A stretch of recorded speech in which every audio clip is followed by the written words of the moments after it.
Good morning, children. Today we are going to learn about the pollination. Here what we will learn. After learning this, you will be able to define what is pollination, classify pollination with proper definition. Then you could also able to differentiate between self-pollination and cross-pollination. Then you are also able to write the advantages and disadvantages in self-pollination and cross-pollination. Then you are also able to write the characters of flowers pollinated by wind, insect and water. Then write the devices favoring cross-pollination in plants. So here, to know this, first you have to know what is pollination. As you know, pollination is the transfer of pollen grains from anther to the stigma of a pistil. The stigma is the landing platform for the pollen grains, from which again the pollen tube arises, which enables to reach the male gametes to the ovular egg. Whenever we are able to classify the flowers, then you could able to find out the flowers are different types. So here, if you will see chasmogamous flower, here it is open type. Then it is the same flower just like chasmogamous, and another is clistogamous. That means the flower that do not open. Here you will see this is the flower and it is not able to open. That means the stigma and the anther lies close to each other. Here you could able to see the flower is open, the anther is around, the stigma is here, so it is open flower just like another flower. The pollination we could divide it into three types, that is autogamy, gaetenogamy and chainogamy. What is autogamy? So in autogamy you could able to see that is within the same flower. So that could be occur in both type of flower what I have shown you earlier, that is chasmogamous and clistogamous.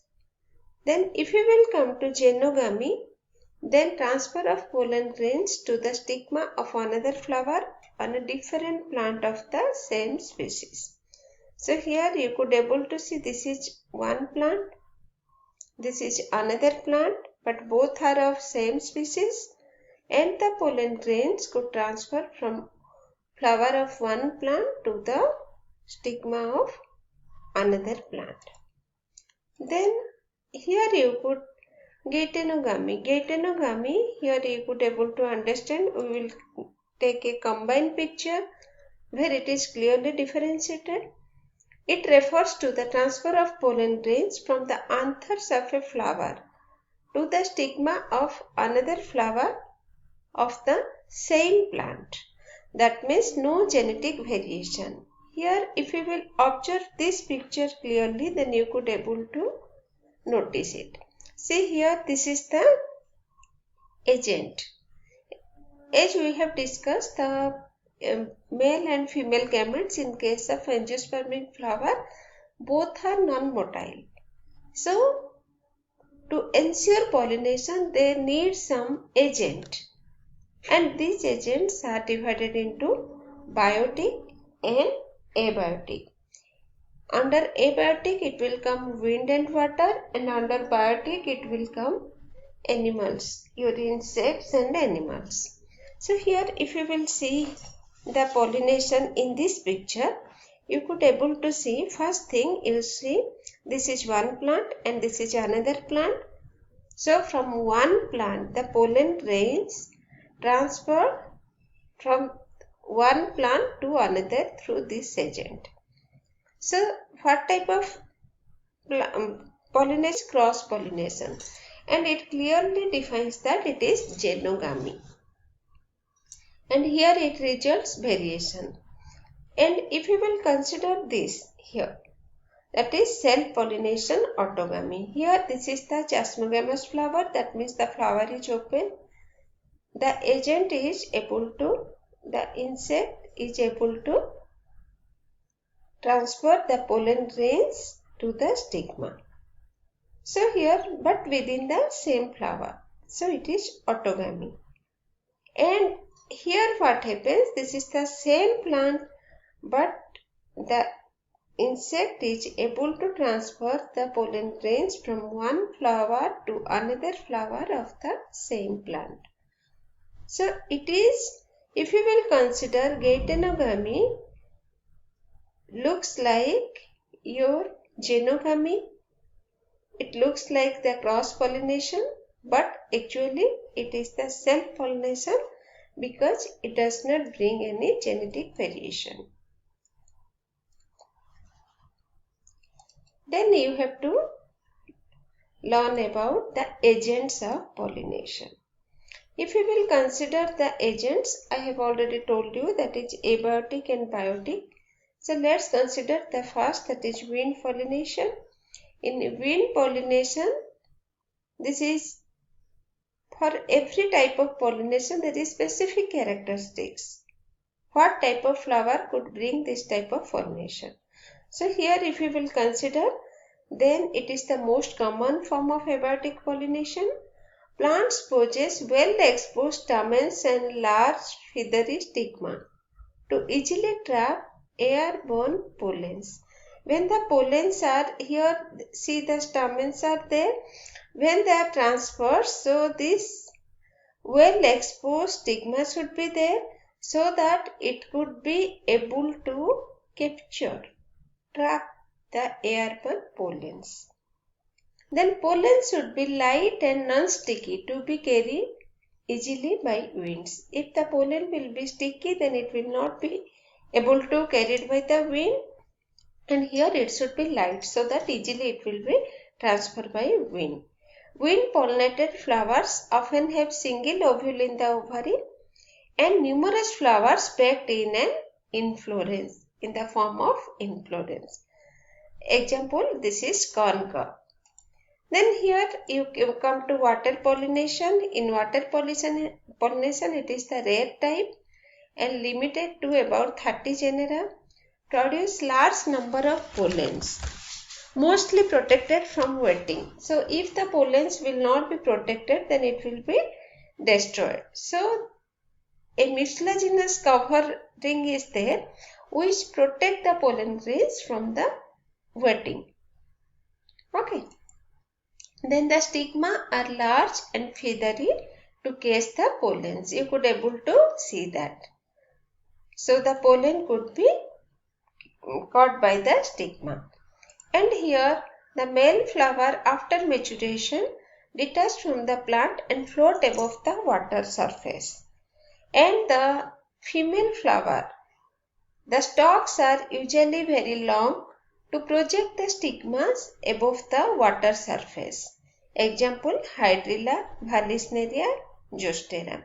Here what you will see, the female flower, if it is lying under also, the stalk is in coiled form. In case of Vallisneria.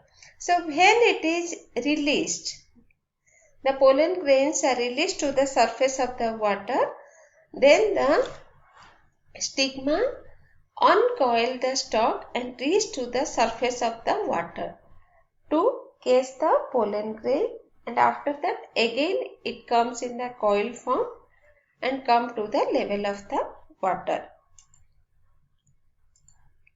Next is by animals and insects. Majority of flowering plants use butterflies, bees, wasps, ant, moth, birds, bats. These are the agents of pollination. Most of the insect pollinated flowers are large, small flowers clustered into an inflorescence if it is small, and colorful and fragrant. So the fragrance is attracted. The fragrance, because of the fragrance, the insects are getting attracted. When the flower is pollinated by flies and beetles, it produces a foul smell, which is actually needed by them. Then the pollen grains are sticky and the body of the animals get a coating of pollen grains, which brings pollination in contact with the stigma. Nectar and pollen grains are called floral rewards. That means they are, because of that, the insect could come and they could able to bring the pollination. Here you could able to see here the pollination because of the colorful flower and the nectar is secreted. So it is the bee and also the butterfly. And here in this picture what you are seeing, the flower is so tall, it is about 6 feet in height. And this is the largest flower, that is Amorphophallus. Here what happened? Floral reward can be in the form of providing safe place to lay eggs for Amorphophallus. Who is able to bring pollination here? The beetles. I will show you the picture. See here. The beetles. The floral flower, if you will see here. So you could just go back to see that this is the flower. So here if you will go here again, you could see that it is pollinated by the beetles. Okay, this is 6 feet height, so it is not possible for everybody to reach the height, and it is easily pollinated by the beetles. Similarly, this is another flower, that is yucca. Yucca flower, it is also pollinated by the moth. Here this relation is symbiotic relationship, because the moth is dependent on the plant. Since the moth deposits its eggs in the locule of the ovary of the plant, moth is coming to deposit the egg, and in return the plant is pollinated by the moth, because in its legs the pollen grains are there, so it could be pollinated. The larvae come out of the egg as the seeds start maturing. So when the seeds start maturing, the larva is eating some of the seeds and it comes out, so that it will able to grow. Then here you will see some inbreeding devices, that means which helps to bring the pollination. There is synchrony between pollen release and stigma receptivity, all will occur at a time. The anthers and stigma lie close to each other. Just like your Clistogamous flower, if it is close to each other, then no outside device is required. Then in case of Clistogamous flower, it ensures the pollination. Then outbreeding device which avoid the pollination, is continuous self-pollination result in breeding depression. So flowering plants discourage self-pollination and encourage cross-pollination. What are the types? That is dichogamy, pollen release and stigma receptivity is not synchronized. Anther and stigma placed at different positions. Which one may be, suppose the stigma is at a higher level and anther is at the lower level, then it is not possible to do it here automatically. The genetic mechanism prevents self-pollen from fertilizing the ovules. This is the genetic mechanism. And another is production of unisexual flowers. So in this way the plants